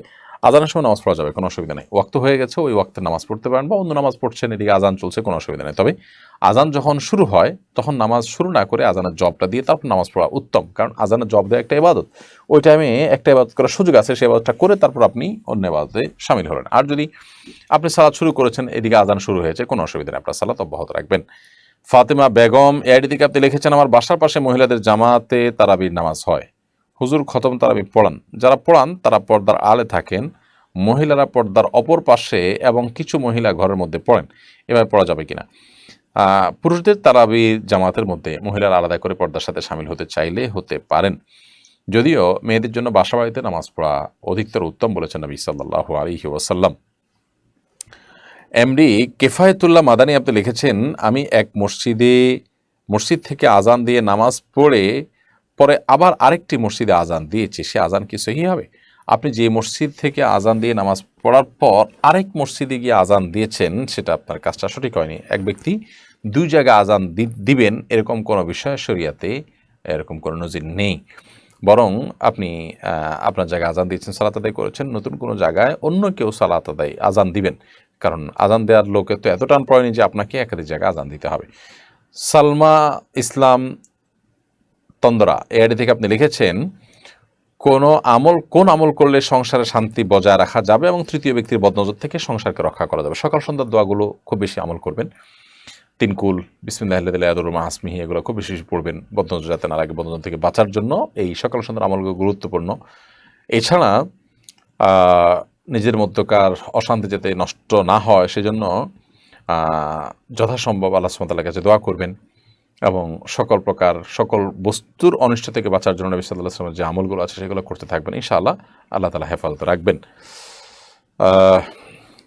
আব্দুস সালাম লিখেছেন, বিশ্ব ইজতেমা সম্পর্কে অনেকে বলে থাকেন এটি বিদআত, এ জাতীয় কথাটা কতটুকু যথাযথ?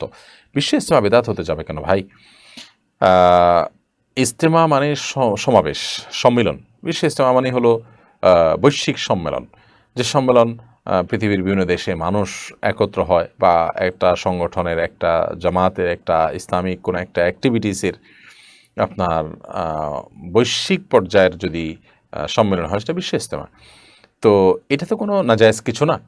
আপনি যদি বলেন যে বিশ্ব ইজতেমায় পার্টিকুলার অমুক জিনিসটা আছে এটা বেদাত, তাহলে সেটা নিয়ে বলতে পারেন। সেখানে কোরআন হাদিসের কথা, ইসলামের কথা, মানুষকে মোটিভেশনাল বক্তব্য দিয়ে দিনের পথে আনার যে চেষ্টা, সেটাতে বেদাত হওয়ার কোনো কারণ নেই। যদি বলেন যে বছরে একবার এরকম 3 দিনের ইজতেমা করতে হবে, কোরআন হাদিসে কোথায় আছে, তো এটা তো বেদাত না, বেদাতের সংজ্ঞা সম্পর্কে আমাদের জানা হয়নি। তাহলে যদি কেউ বলে থাকেন এরকম, তাহলে কারণ হলো দ্বীনের ইলম অর্জন করার জন্য, দাওয়াতের জন্য কোনো একটা ফরম্যাট যদি কেউ বের করেন, সেই ফরম্যাটটা হলো জাস্ট দাওয়াত দেওয়ার একটা উপায়, একটা পন্থা।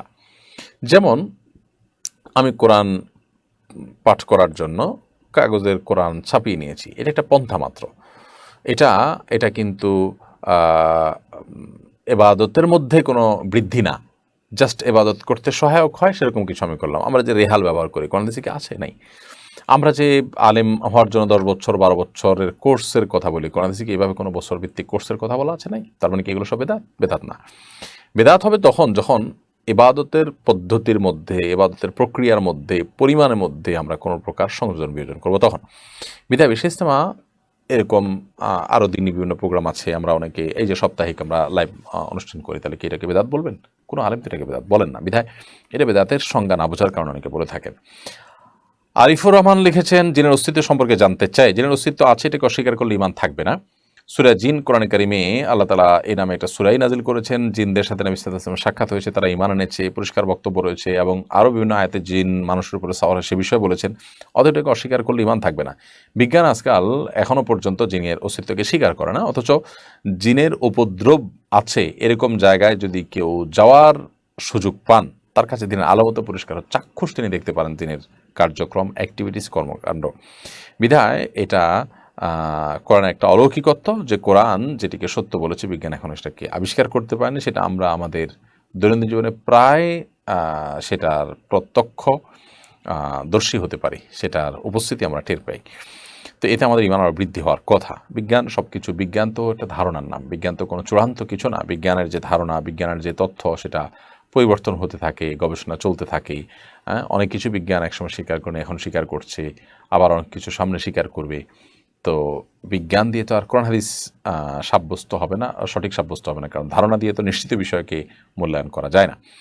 এনামুল হাসান আপনি লিখেছেন, আমরা দুজন ওয়াদা করেছিলাম একে অপরকে বিয়ে করবো, এখন মেয়ে আমার থেকে কোনো কারণে সরে যেতে চাইছে। এখন আমাদের মধ্যে যে ওয়াদা হয়েছে তা ভঙ্গ হচ্ছে, এর জন্য কে দায়ী হবে? প্রথম কথা হলো, বিয়ে করার যদি পরিকল্পনা করেন একে অন্যকে এবং ভালো লাগে দিনই কারণে অন্তত, তাহলে সেক্ষেত্রে অভিভাবকদের মধ্যে বিয়ের ব্যবস্থা করা উচিত। কিন্তু কোনো কারণে যদি সেরকম সুযোগ না হয়, বরং এটা হারাম সম্পর্ক, রিলেশন তৈরি হওয়ার একটা মাধ্যম হয়, যে ঠিক আছে বিয়ে করবো, আমরা তো চূড়ান্তই করলাম, তাহলে যেহেতু আমরা ওয়াদা করেছি, তাহলে এখন আপাতত হাই হ্যালো চলতে থাকুক, তাহলে এই হারামের পথ থাকলে সেই জায়গা থেকে বরং সরিয়ে আসা কর্তব্য। এখন মেয়ে যদি দিনই কারণে সরে যায়, যে এখানে হারাম সম্পর্ক হচ্ছে, বিয়ে এই মুহূর্তে হওয়াটা সুদূর পরাহত, কবে হবে জানি না, তাহলে আমরা এখন শুধু টাইম পাস করছি, সময় নষ্ট করছি, এরকম যদি হয়, তাহলে সেক্ষেত্রে দূরে সরে যাওয়া আল্লাহর জন্য এবং হারাম সম্পর্ক থেকে বাঁচার জন্য হয়ে গেলে সেটা বরং প্রশংসনীয়। এ ওয়াদাভঙ্গ অন্যায় না।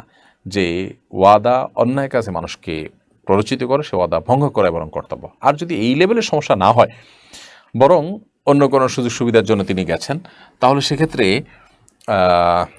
এই জাতীয় ওয়াদা রক্ষা করার যদি সুযোগ থাকে এবং দিনই কোনো কারণ ছাড়া যদি ওয়াদা ভঙ্গ করা হয়, তাহলে সেক্ষেত্রে সেটা অবশ্যই প্রশংসনীয় হবে না। যার কারণ হবে তিনি মন্দ কাজ করছেন, এবং অভিভাবকদের মাধ্যমে বিবাহের আয়োজন করা উচিত। তবে কোনো প্রকার বিবাহ বহির্ভূত হাই হ্যালো যোগাযোগ, আড্ডা, সময় কাটানো, এরকম হারাম কোনো সম্পর্ক করা ছাড়া, যদি সেরকম সম্পর্ক হয়, তাহলে বরং এটা ভঙ্গ করাটাই উত্তম। উর্মি ইসলাম লিখেছেন, বৃহস্পতিবার কি সূরা কাহফ পড়া যাবে? এতে জুমাবার পড়ার সওয়াব পাওয়া যাবে কিনা? বৃহস্পতিবার রাত থেকে, অর্থাৎ মাগরিবের পর থেকে সন্ধ্যা থেকে আপনি পড়তে পারেন, তাহলে সেক্ষেত্রে জুমার দিন পড়ার সওয়াব পাবেন, কারণ জুমার দিনে শুরু হয় বৃহস্পতিবার সন্ধ্যা থেকেই। আর দিনের বেলা পড়লে আপনি শুক্রবার পড়ার যে সওয়াব সেটি লাভ করবেন না। এরপরে জেনেস জাবিয়ান এই আইডি থেকে আপনি লিখেছেন, স্বামী দ্বিতীয় বিয়ে করার পর সমানভাবে না দেখলে কি প্রথম স্ত্রীকে তালাক দিতে পারবে? স্বামী দ্বিতীয় বিয়ে করার পর যদি সমানভাবে না দেখেন, তাহলে প্রথম স্ত্রী স্বামীকে তালাক দিতে পারবেন কিনা? উত্তর হলো স্বামীকে তো আসলে স্ত্রী কখনো তালাক দিতে পারে না, স্ত্রী নিজের প্রতিনিধি তালাক গ্রহণ করতে পারে না। এখন কোথাও নিজের প্রতিনিধি তালাক কখন গ্রহণ করতে পারবেন? যদি স্বামী তার স্ত্রীকে অর্পিত তালাকের পাওয়ার দিয়ে থাকে, কাবিননামাতে আমাদের দেশে 17-18 নম্বর কলামে যেটা আছে সেটা যদি পূরণ করা হয়ে থাকে এবং স্বামী সেখানে সিগনেচার করে থাকে বিয়ের পর, তাহলে সেক্ষেত্রে স্ত্রীকে পাওয়ার দেওয়া হয়ে গেল। পাওয়ার দেওয়া হয়ে গেলে এবার সেখানে যে যে শর্তের ভিত্তিতে পাওয়ার দেওয়া হলো সেরকম শর্ত পাওয়া গেলে তিনি তার ভিত্তিতে, যেমন তার মধ্যে লেখা থাকে যে আমার ভরণ পোষণ না দিলে, আমার খোঁজ খবর না নিলে আমি তালাক গ্রহণ করতে পারবো, এই যদি স্ত্রী পাওয়ার দিয়ে থাকেন তাহলে স্ত্রী নিজের প্রতিনিধিতে তালাক গ্রহণ করে বলতে পারেন যে আমার নিজের নফসের প্রতি আমি তালাক গ্রহণ করলাম, এভাবে করলে তালাক হতে পারে। রেদওয়ান রাহাত আপনি লিখেছেন, আমি অনেক সময় তেলাওয়াত শুনি, মাঝে মধ্যে কিছু তেলাওয়াত শুনি যেগুলোতে তেলাওয়াতের পেছনে এক ধরনের হালকা বৃষ্টির আওয়াজ থাকে, এগুলো কি শোনা জায়েজ হবে? যদি একেবারেই নিরেট বৃষ্টির আওয়াজই হয় তাহলে ঠিক আছে, কিন্তু যদি এটা সাথে আপনার খুব সূক্ষ্ম মিউজিকের সংযোগ থাকে তাহলে সেক্ষেত্রে সেটি শোনা জায়েজ হবে না। ইমরান রাব্বি আপনি লিখেছেন, হাতে অথবা পায়ে ব্যান্ডেজ থাকলে পবিত্র হওয়ার জন্য ফরজ গোসল করার উপায় ও অজু করার নিয়মটা জানাবেন প্লিজ। হাতে অথবা পায়ে যদি ব্যান্ডেজ থাকে তাহলে যে জায়গাটাতে ব্যান্ডেজ থাকবে ওই জায়গা বাদে বাকি জায়গাগুলো ধোবেন, ওই জায়গা পলিথিন বা কঞ্চ দিয়ে মুড়িয়ে রাখবেন, এরপর ভিজা হাত দিয়ে ওই ব্যান্ডেজের উপর দিয়ে মুছে নেবেন, তাতে ইনশাল্লাহ উজু হয়ে যাবে, গোসলও হয়ে যাবে। আরিফ আল ইসলাম এডি থেকে আপনি লিখেন, সমস্ত ইবাদত করার সুযোগ হয় আলহামদুলিল্লাহ, কিন্তু গুনাহ ছাড়তে পারছি না, করণীয় কি? গুনাহ ছাড়তে পারাটা খুব কঠিন কাজ, অন্যান্য ইবাদতের তুলনায় গুনাহ ছাড়াটা অনেক বেশি চ্যালেঞ্জিং কাজ এবং অনেক বেশি কষ্টের কাজ। সেজন্য গুনাহ থেকে বাঁচার জন্য এবং গুনাহ ছাড়ার জন্য প্রয়োজন হলো দৃঢ় মনোবল এবং গুনাহ ছাড়ার গুরুত্ব বুঝতে পারা। নবী সাল্লাল্লাহু আলাইহি ওয়াসাল্লাম তার একজন প্রিয় সাহাবীকে বলেছেন, ইত্তাকিল মাহারিমা তাকুন আবাদান নাস, তুমি হারাম কাজ থেকে বেঁচে থাকো তাহলে সবচেয়ে বড় আবেদ হতে পারবে। মানুষের মধ্যে সবচেয়ে বড় ইবাদত গুজার হতে হলে তোমার হারাম কাজ থেকে বেঁচে থাকতে হবে। হারাম কাজ থেকে বেঁচে থাকাটাই হলো সবচেয়ে বড় ইবাদত গুজার হওয়া। এই জন্য হারাম কাজ থেকে বেঁচে থাকার গুরুত্বটা আমাদেরকে অনুধাবন করতে হবে, আঁচ করতে হবে, উপলব্ধি করতে হবে এবং হারাম কাজ থেকে বেঁচে থাকার জন্য হারাম পরিবেশ ছাড়তে হবে, গুনাহের পরিবেশ ছাড়তে হবে এবং নেককারদের পরিবেশ থাকতে হবে। আল্লাহ তাআলা বলেছেন, ইয়া আইয়ুহাল্লাযীনা আমানু তাকুল্লাহা ওয়া কুনু মা'আস সাদিকিন, হে ঈমানদারগণ তোমরা তাকওয়া অবলম্বন করো, গুনাহ বর্জন করো, আল্লাহর ভয় অন্তর ধারণ লালন করো এবং নেককারদের সঙ্গ অবলম্বন করো। মোহাম্মদ সাকিব আল হাসান এআইডি থেকে আপনি লিখেছেন, জাগতিক শিক্ষাটাকে কতটুকু গুরুত্ব দেওয়া উচিত? জাগতিক শিক্ষা, দুনিয়াবী শিক্ষা যতটুকু জানলে নিজের উপকার হবে, অন্য মানুষ উপকার করতে পারবো, ততটুকু আমরা অবশ্যই জ্ঞান অর্জন করবো এবং অন্যদেরকে উপকৃত করার উদ্দেশ্যে ডাক্তার, ইঞ্জিনিয়ারিং বা বিভিন্ন শিক্ষা ডিগ্রি যদি আপনি অর্জন করেন তাহলে সেক্ষেত্রে আপনি সওয়াব পাবেন আল্লাহ তাআলার কাছে। এর কারণে যদি নিয়ত থাকে অন্যকে উপকৃত করা, ইনশাআল্লাহর কারণে আপনি বরং সওয়াব পাবেন আল্লাহ তাআলার কাছে। আফরোজা খানম আপনি লিখেছেন, ব্যাংকে টাকা জমা রাখলে যে লাভের অংশ দেওয়া হয়, এই টাকা ব্যাংকে রেখে আসবো নাকি কোনো গরিব দুঃখী মানুষকে সওয়াবের নিয়ত ছাড়া এমনিতে দিয়ে দেবো? যদি আপনার কাছে অটোমেটিকলি চলে আসে তাহলে গরিব দুঃখীকে দিয়ে দিবেন সওয়াবের নিয়ত করা ছাড়া, আর যথাসময় ইসলামী ব্যাংকিংগুলোর সাথে লেনদেন করার চেষ্টা করবেন। তাওহিদ বিন জিহাদ আপনি লিখেছেন, সুন্নত অনুযায়ী রাতে সূরা মুলক পড়ার নিয়ম, সেই সূরা আমি যদি বিতরের নামাজে পড়ি তাহলে কি আমার রাতের সূরা মুলক আদায় হবে? আসলে নামাজের মধ্যে পাঠ করলে সেটা এখানে উদ্দেশ্য না, বরং নামাজের বাইরে রাতে সূরা মুলক পাঠ করা উচিত। এমডি হাবিবুর রহমান লিখেছেন, আমি ইন্ডিয়া থেকে বলছি, হিন্দুদের পুজোর জন্য মাইক ভাড়া দেওয়া যাবে কিনা? হিন্দুরা তাদের ধর্মীয় কাজ করবে, আপনি সেখানে বাধা দিবেন না এবং তাদের স্বাধীনতা দিবেন, সেটি ভিন্ন বিষয়। তবে আপনি যেচে গিয়ে তাদের কোনো পুজো বা তাদের কোনো উপাসনায় আপনি সহযোগিতা হয় সেরকম কোনো কাজ করবেন না, কারণ অন্যায় কাজে সহায়তা করতে নিষেধ করা আছে। আমরা জানি সেটা গুনাহের কথা, অতএব সেই কাজে সহায়তা করতে পারেন না। সুমাইয়া আক্তার লিখেছেন, আমরা জানি জন্ম নিয়ন্ত্রণ করা উচিত নয়, তবে বাংলাদেশের প্রেক্ষাপটে অর্থাৎ আমাদের দেশে যে আয়তনের তুলনায় জনসংখ্যা অনেক বেশি, এমন অবস্থায় আমাদের সবার কি জন্ম নিয়ন্ত্রণ করা উচিত নয়? না, আমাদের জন্ম নিয়ন্ত্রণ করা উচিত নয়। আল্লাহ রাব্বুল আলামিন মানুষের রিজিক দাতা, এর চাইতে বেশি ঘনবসতিতে মানুষের চাইতে ভালো থাকতে পারে। চায়নারা একসময় মনে করেছে এটা তার জন্য হুমকির, আজকে তারা জন্মের স্বাভাবিক প্রক্রিয়ায় ফিরে আসতে পারছে না এবং জন্ম নিয়ন্ত্রণ করতে গিয়ে মানুষের যে সন্তান জন্ম দেওয়ার টেন্ডেন্সি সেটাই বন্ধ হয়ে গেছে। এখন তাদের ওখানে রীতিমতো জেনারেশন গ্যাপ তৈরি হচ্ছে এবং কোনোভাবেই সন্তান জন্মের হার, প্রয়োজনীয় যে হার, সেটাতে তারা ফিরে আসতে পারছে না। এই জন্য এটা আসলে কখনো ক্ষতিকর, এটা কখনো উপকার বয়ে আনে না, এটা সবসময় ক্ষতিকর থাকে। আমরা পৃথিবীর অনেক দেশের কথা জানি, জাপান, কোরিয়া, থাইল্যান্ড, অনেক দেশের কথা জানি যে দেশগুলোতে একসময় তারা জন্ম নিয়ন্ত্রণ করেছে, এখন তাদের এত বেশি সংকট মানুষের যে তারা সন্তান জন্মের হার একেবারে কমে গেছে এবং প্রণোদনা দিয়ে সেটাকে আর ফেরত আনতে পারছে না। মানব সভ্যতা পৃথিবীতে এইভাবে টিকে থাকে, এটা নিয়ন্ত্রণ করার জিনিস না। মানুষ কখনো বোঝা নয়, প্রয়োজন তাদেরকে প্রশিক্ষিত করে, শিক্ষিত করে, তাদেরকে যোগ্য করে গড়ে তোলা, যাতে করে তারা মানব সম্পদে রূপান্তরিত হয়। তাছাড়া এটার মানে হলো আমরা আল্লাহ তালার উপরে ঈমান রাখছি না। আল্লাহ তালা যদি আমাকে সৃষ্টি করেন তো তিনি আমার রিজিক দাতা, তিনি তো ঘোষণা দিয়েছেন মামিন দাব্বাতিন ফিল আরদি ইল্লা আল্লাহু রিজকুহা। অতএব আল্লাহর প্রতি আস্থার খেলাফ এটি, পরিষ্কারভাবে সমস্ত উলামা ইকরাম এটিকে নাজায়েজ বলেছেন। মুনার রহমান আপনি লিখেছেন, মনে মনে জিকির করলে সেটা কি জিকির বলে গণ্য হবে? সেটাও এক প্রকারের জিকির গণ্য হবে। মনের জিকিরও এক প্রকারের জিকির, তবে মুখের জিকিরের আলাদা তাৎপর্য রয়েছে। জান্নাতুল নওরি লিখেছেন, প্রবাসী স্বামীর কিভাবে স্ত্রীদের প্রতি যত্নশীল হওয়া উচিত? স্বামী হোক আর স্ত্রী হোক, দূর দেশে থাকলে একে অন্যের প্রতি আসলে যত্নশীল হতে পারে না, এই জন্য খুব বেশি সময় এরকম থাকা উচিত না। তারপরে যেটি হতে পারে যে দূর থেকে ফোনে কথা বলা, খোঁজখবর নেওয়া, সদাচরণ করা, অসুস্থ হলে মানুষকে দিয়ে শুশ্রূষা করানো, পুরুষ হলে অন্য পুরুষকে দিয়ে, নারী হলে অন্য নারীকে দিয়ে ডাক্তার দেখানো, উদ্যোগ নেওয়া, আন্তরিক হওয়া, সদাচরণ করা এবং যত দ্রুত সম্ভব একে অন্যের কাছাকাছি চলে আসা। আরিয়ান শোভা লিখেছেন, নিচের ঠোঁটের নিচে পশম থাকা পশমগুলো কি দায়ের অংশ? এগুলো কেটে ফেললে কি গুনাহ হবে? না, এই যে ইয়েগুলো, দাড়িগুলো, আপনার লোমগুলো, এগুলোকে কাটা উচিত না। অনেক ওলামা ইকরাম বিশেষ করে আশরাফুল রহমাতুল্লাহ আলাইহি এগুলোকে ছোট দাড়ি বা বাচ্চা দাড়ি বলেছেন, এই জন্য এটা কাটা উচিত না। এসকে আলমগীর আপনি লিখেছেন, শীতের কারণে টাকনুর নিচে প্যান্ট পরলে গুনাহ হবে কিনা? শীতের কারণে টাকনুর নিচে প্যান্ট পরবেন না। যদি শীতের কারণে আপনার টাকনুর নিচের অংশ ঢাকতে হয় তাহলে মোজা পরবেন। আনিসা ইসলাম আপনি লিখেছেন, কেউ যদি ফজরের নামাজের পরে আমল না করে ঘুমিয়ে পড়ে, তারপর ঘুম থেকে উঠে যদি আমল করে, তাহলে তা গ্রহণযোগ্য হবে? সকাল সন্ধ্যার আমল হিসাবে সেটা গ্রহণযোগ্য হতে পারে, তবে সকালে একান্ত প্রয়োজন না হলে না ঘুমানোই উত্তম। মাইনুল ইসলাম মাসুম লিখেছেন, এমন কিছু ফজিলতপূর্ণ আমল জানতে চাই যেগুলো দৈনন্দিন কাজের পাশাপাশি করা যায়। দৈনন্দিন কাজের পাশাপাশি করা যায় এরকম আমল আছে: সুবহানাল্লাহ, আলহামদুলিল্লাহ, লা ইলাহা ইল্লাল্লাহ, আল্লাহু আকবার, সুবহানাল্লাহ বিহামদিহি, সুবহানাল্লাহিল আযীম, অন্যকে সৎ কাজের আদেশ দেওয়া, অসৎ কাজ থেকে বাধা প্রদান করা। এরকম হাজারটা আমল আছে যেগুলো আমরা কাজের ফাঁকে ফাঁকে যে কোনো ভালো কাজ করতে পারি, সেটাই এর মধ্যে শামিল হবে।